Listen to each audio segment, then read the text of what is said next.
about Islam is no one's able to get away from him. Very good standing up now. And he gets a hold of you, you're a spill. He has a different kind of wrestling. His submissions are fucking insane, too. He's just got a vice grip, man. I know. Because when I would stand next to him in the octagon when he was the 55-pound champion, I'd be like, how?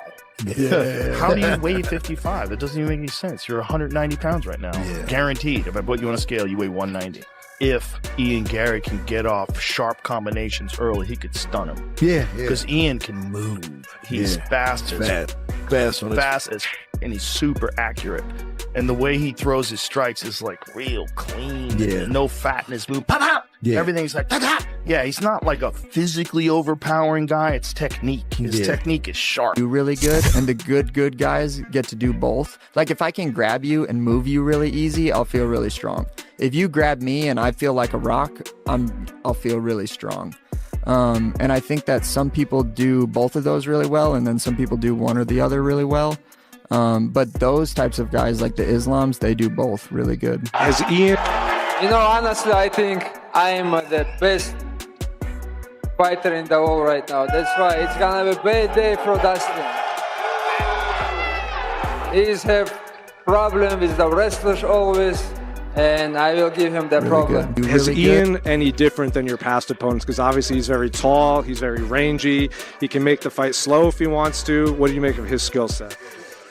His skills, I just have to run in this camp too much because I have to follow him because he runs too much. You know, I know his game plan. We always see his fight, and he has same style always. But I will try to catch him, take him down. Just what I did with my all opponents. He's done a lot of his camp, obviously, with Charles Oliveira. He's trained a lot. Is there anything Charles can tell him about you that you're worried about? Yeah, Charles is gonna teach him how to tap fast. That's it. Makhachev is so good. He's so good that he head kicked Alexander Volkanovski in the rematch, submitted Dustin Poirier. He's a monster. When he gets guys on the ground, he just crushes them. And you could argue that he's dealing with a deeper talent pool. His weight class is, in my opinion, the most talent-rich weight pool. Facing Islam Makhachev inside the octagon has become one of the toughest tests in all of mixed martial arts. Time after time, opponents walk into the cage convinced they have the perfect game plan, only to be overwhelmed by his constant pressure, world-class grappling, and calm, unshakable mindset. You're thinking the whole time. JDM needed to keep space, but not be too heavy when he attacked. Because, you know, that was the same thing with me. Like, I thought about it so much before and during the fight that if I would dig down and really try to get off combos, that he was going to grab my leg. I knew he was, you know. Hey, see, Islam came, he did work. I mean, I knew that it could go that way. But, I mean, he made it look easy. You know, it is what it is. I expected that, and now we expect what's next. The message is Islam knows, you know, he knows how much I love him. And so that's what brothers do. Brothers make each other rich, like Mike Tyson said. So let's go. Let's get that work. Salam alaikum. Islam, you want to do your video? Right, come on, we got to go. This is what we don't want. But Islam didn't become this dominant overnight. Under Khabib Nurmagomedov's guidance, he developed into one of the most complete fighters in MMA, sharpening every part of his game to an elite level. Now, with another massive fight approaching, fighters and analysts continue to explain why facing Makhachev is one of the hardest challenges in the sport. That was on full display in his latest fight, where Jack Della Maddalena experienced firsthand how difficult it is to deal with Islam's relentless style. Entering the bout as the reigning welterweight champion, Della Maddalena hoped his elite boxing would make the difference. Instead, Makhachev shut down his offense with perfectly timed takedowns, sharp jab setups, and non-stop pressure that forced him to think twice before every move. Every adjustment was immediately answered with another counter, leaving him unable to build any real momentum. By the final bell, Islam had completely broken down his opponent's game plan and walked away with the welterweight title. Islam was just landing these brutal calf kicks on everyone, and it became a narrative of the fight. I think he landed 10 for 10 calf kicks. What was your reaction as you saw those calf kicks come through? And I guess we saw reduced movement from Jack, and he looked like he was uncomfortable. Is that the key reason that was happening in your opinion, those calf kicks sort of taking impact a little bit into the fight? Yeah, I think they definitely, like, obviously, I don't know if you've ever been kicked in the calf, but it's not terrible. It's not a very fun experience. But I mean, Israel redid the whole game just based off calf kicks, right? Like we saw that. Yeah. So the game plan was to be further away than that range, probably, and then switching stances a lot. And I think when the lead leg gets compromised early, and it kind of like hurt the game plan a little bit in terms of stance switching and stuff like that. So I commend them on their game planning against us. You know, they'd clearly like studied a lot of tape and looked at, you know, they had an answer for the head-hands defense, you know, with the head kicks and stuff like that. Islam Makhachev later revealed that everything went exactly according to the game plan. Working alongside Khabib Nurmagomedov and the coaching team, they built a strategy around attacking the lead leg with calf kicks before shooting for a double leg takedown the moment Jack Della Maddalena changed his stance. Makhachev also spent countless hours preparing for every defensive reaction his opponent might use on the ground, making sure he had an answer for each one. Although he was confident he could trade strikes, his team repeatedly warned him not to let Della Maddalena settle into a boxing match, where his stand-up skills could become dangerous. Through a lot of kicks, what was the game plan that you prepared for with the team to come in there? This is exactly the game plan, you know. I just told some in the podcast. You can see in the Instagram what we did, the drills inside the locker room. I kick the calf. When he changed the stand, I go the double. Like he even not like sprawl, you know, because this is the plan. And in the ground, we know what he have to some sprawl, couple things, and I just block them and make this easy, you know. Where did he rank in terms of challenges from opponents? He's good. He's striking good. If I go with him crazy, what he want to go crazy in the striking, and that's it, you know. But my corners told me, hey, just don't go crazy. Shoot. Hold him in the ground. Make him tired, you know. He's dangerous, but I know everybody, you know, he's the one of the best boxer. I can box with him, but why I have to make this hard, you know? I just choose, and I say that all fight week, I make it easy. I will take him down, hold him, you know. And everybody know this my plan, you know. A big reason for Makhachev's dominance is the demanding environment he trains in before every fight. According to Islam, his camp includes around 60 to 80 professional fighters, creating a level of competition that few gyms can match. Every training session feels like a real fight, with each teammate eager to prove themselves against champions like Islam Makhachev and Umar Nurmagomedov. That constant pressure forces everyone to raise their level, making every workout intense, competitive, and incredibly effective. Everybody works hard, but I think the competition inside the gym, you know.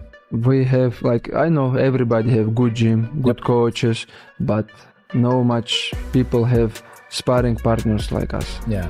We have, like, our gym, maybe 70 people, 80 people, all, like, you know, hard to work, you know, not some, it's all professional fighters, like 60, 70 people, and everybody want to show you something, you know, to beat Islam, they want to beat Umar because they are UFC fighters, you know, the competition inside the gym. A lot of that mindset comes directly from Khabib Nurmagomedov.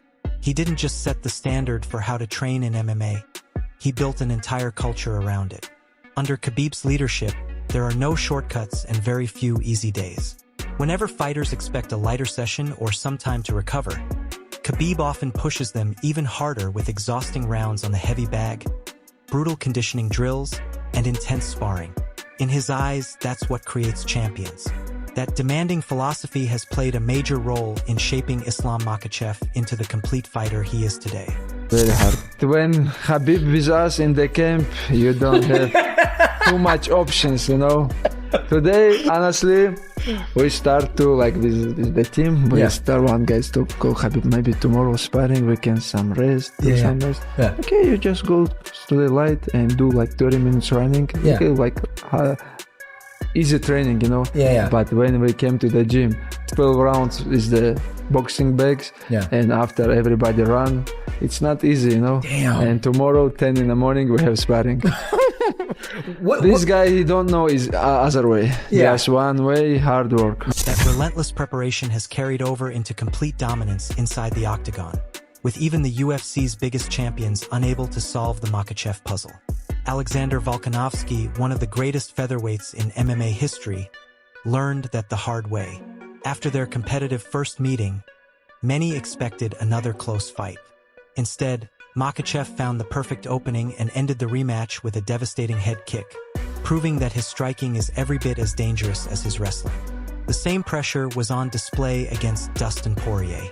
Even after suffering a cut during the fight, Islam never slowed down.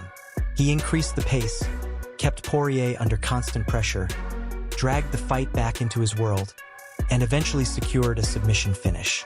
It was another reminder that no matter what happens during a fight, Makhachev stays calm, adjusts instantly, and is always one step away from victory. Before facing Islam, Charles Oliveira was on one of the greatest winning streaks the lightweight division had ever seen. He had submitted elite opponents, broken UFC records, and many already considered him the greatest lightweight of all time. But Makhachev completely shut that momentum down. He repeatedly took Oliveira to the ground, neutralized his world-class jiu-jitsu, controlled every exchange, and finally locked in an arm triangle choke to capture the lightweight title. It wasn't just a championship victory. It was a statement that Islam had arrived as the new king of the division. Those performances are exactly why veteran coach Din Thomas believes Makhachev deserves far more recognition in the greatest of all-time conversation. Thomas argues that while fans often focus on names like Anderson Silva, Georges St-Pierre, and Khabib Nurmagomedov, Islam has quietly built a resume that belongs alongside theirs. Long before becoming champion, he was consistently dominating elite fighters in their prime, making top-level competition look ordinary and strengthening his place among MMA's all-time greats.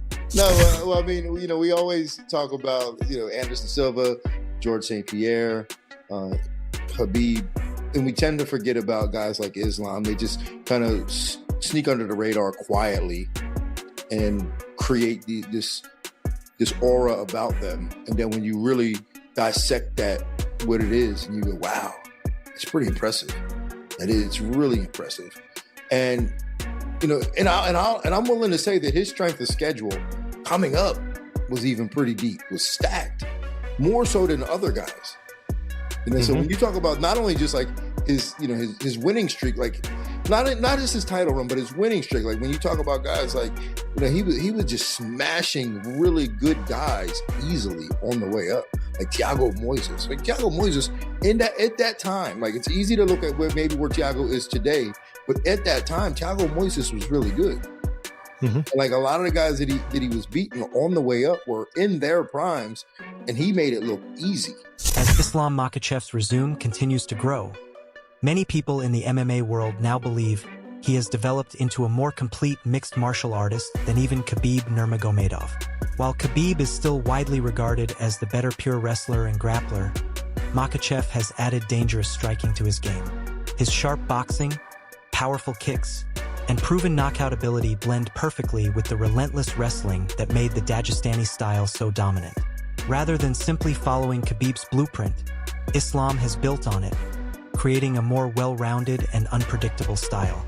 That steady evolution has only strengthened his reputation as one of the greatest fighters of his generation. In the other hand, I am more impressed with Islam's complete game, with his striking, with his head kick knockouts, with his boxing, with his wrestling that is replica of Khabib with striking. So I think Khabib's a better wrestler and grappler, but I think Islam is a better complete fighter, a better MMA fighter. Khabib dominated everybody without a question. And I think had he wanted to, he would have been doing that even across multiple divisions if he wanted to. He decided to retire, props to him. I think it's the smartest thing he could have done. He didn't need the money anymore. He didn't need the fame. He accomplished everything he wanted to. And it's just absolutely amazing to see that, those guys can do that and just kind of say goodbye to the sport and stay on the back end of it, coaching and staying with their teammates and all of that. So now with Islam making his way and making his legendary resume. Gary, Islam Makhachev, so tough for Gary. Gary has a good striking. I think on the striking, Gary make problem for Islam, but Islam has a good timing of takedown. He's gonna take him down and most likely submit. Getting ready to face a fighter like Islam Makhachev is one of the biggest challenges in mixed martial arts. The only question now is whether Machado Garry can find a way to deal with everything Makhachev brings into the octagon, or if he'll end up facing the toughest test of his entire career.